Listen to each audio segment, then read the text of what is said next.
Let's compare three of my favorite river cruise companies: AmaWaterways, Avalon Waterways, and Viking River Cruises. If you've ever sailed with any of these three companies or any other river cruise company, please leave a comment below because I know others would love to hear your opinion as well.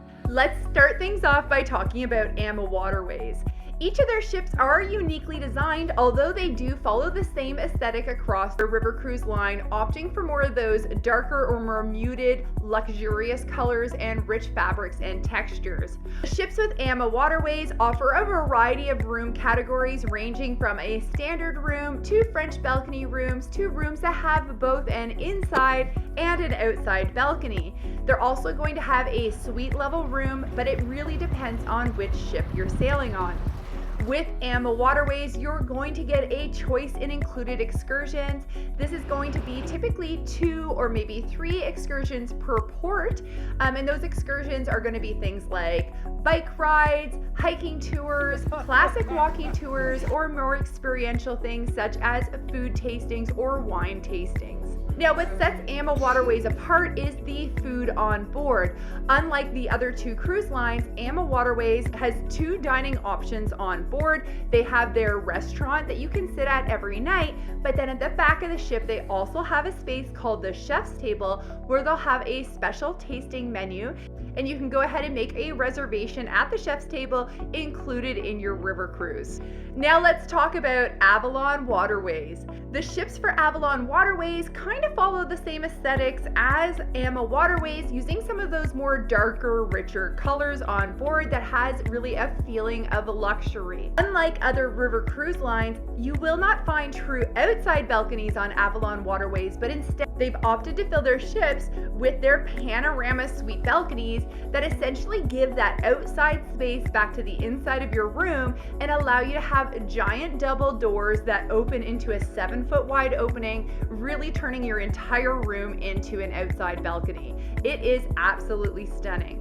On top of that, they have their classic fixed window or standard rooms on the first floor for those who are looking for a little bit of cost savings. Similar to AmaWaterways, Avalon has a wide selection of options for their excursions that are included in the river cruise fare.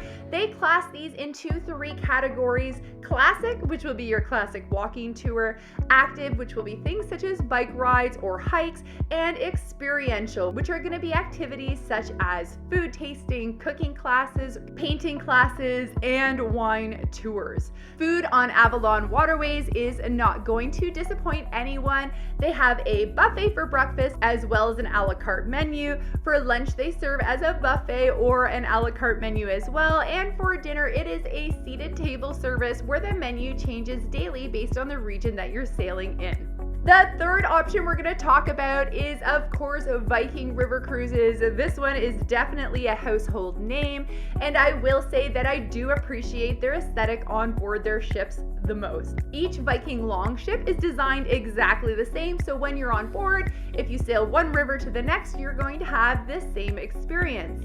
They've opted for those lighter colors, the Scandinavian style, and it really brings a lot of warmth and light to the ship while you're sailing. Now, I will say my favorite place on any river cruise ship is the Aquavit Terrace, which is located at the front of the ship, in front of the main lounge area. And this is a spectacular place for lounging and relaxing. It was my favorite place to take breakfast in the morning because that morning sunshine would come in and just warm everything up. Now, the big difference between Avalon, and Viking is the inclusions for the excursions. Viking is very specific in the type of guest that they're looking for, and so because of that, they only offer a classic walking tour. Now, I don't want you to mistake that with the idea that it would be boring to go on a classic walking tour every day, because the guides that take you really bring their personality to the tour, and you're really going to see what they're interested in. So one guide might be interested in quirky history, another one in architecture, and another one might be interested in art. So each time you tour it is going to be a unique experience. Food on board Viking River Cruises, like the other two cruise lines, will not disappoint. They're phenomenal at changing the menu based on the region that you're sailing in, so you're really going to get a taste of that region and the flavors while you're on board. I definitely did not leave any of my river cruises hungry. So to sum it all up, if you're more active or you like to have more hands-on experiences and perhaps you're a little bit on the younger side, then absolutely consider Ama or Avalon. If you are huge into food and that is a big consideration for you, then Ama definitely takes the lead on that one. If your vision of a river cruise is sailing with like-minded people who like art, culture, history, and architecture, then absolutely consider a Viking River Cruise because you are going to find more of your people on board there. I hope this was helpful, and once again, leave a comment below on which river cruise line you prefer. My name's Melissa Baum. I'm the River Cruise Queen. I help Canadians and Americans book the most amazing river cruise vacations. Please give me a like and a follow, and make sure you share this post with anyone you know who's considering a river cruise. Thanks!